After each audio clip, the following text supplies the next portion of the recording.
Would you be the one?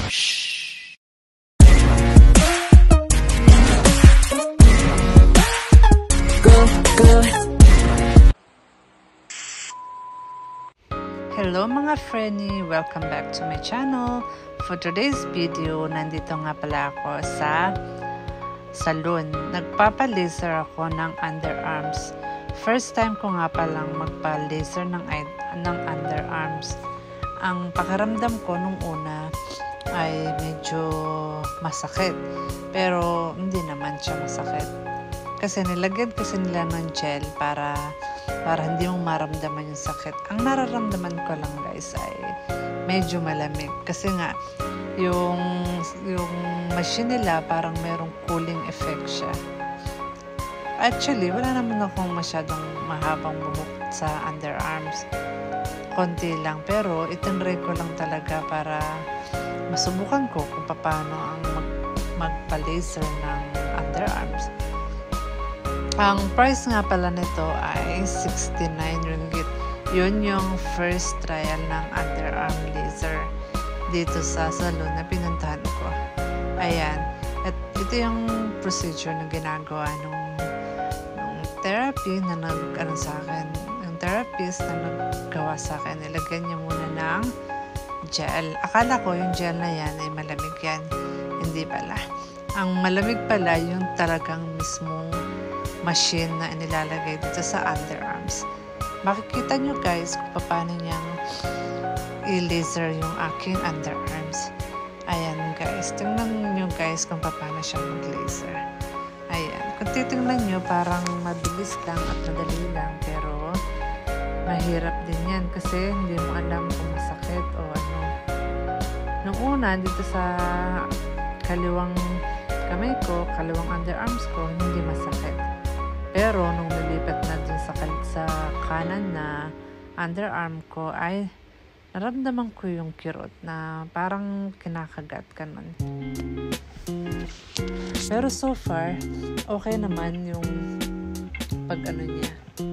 pag-laser niya sa akin.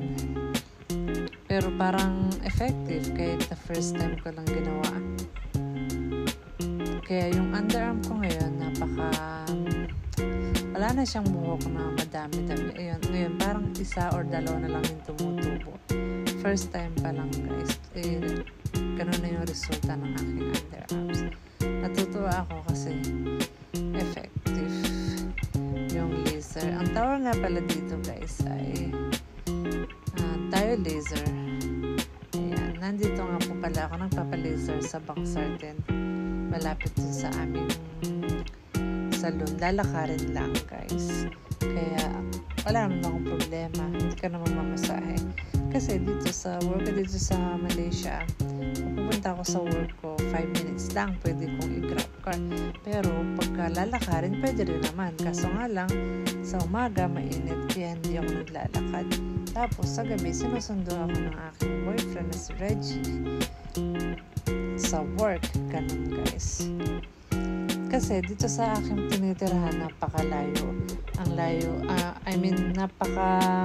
wala silang bus. Wala silang bus na masakayan. Kaya no choice ako para mag-grab car na lang. Karamihan ng nakatira dito, grab car yung sinasakyan nila. Pero ang pumasaya lang naman ay 5 ringgit. Sa peso ay 50 pesos. Ayan, yan ang ginawa niya sa akin sa underarms. Salamat nga po pala sa aking mga nanonood sa aking vlog kahit na medyo madalang lang ako mag-upload kasi busy rin ako sa work. Itong mga binablog ko na to ay parang ano lang siya, para may makita ako soon pag medyo tumanda-tanda na ako, meron akong makikita na vlog ko dito sa YouTube. Ayan guys, nilagay niya ng napakaraming gel yung aking underarms. Diba guys? O yan. Parang feeling ko nga masakit siya kaya siguro nilagay niya ng underarm. Sorry guys, inantok na talaga ako. Salamat guys sa inyong panonood at sana huwag niyong kakalimutan na supportahan ako palagi dito sa aking vlog.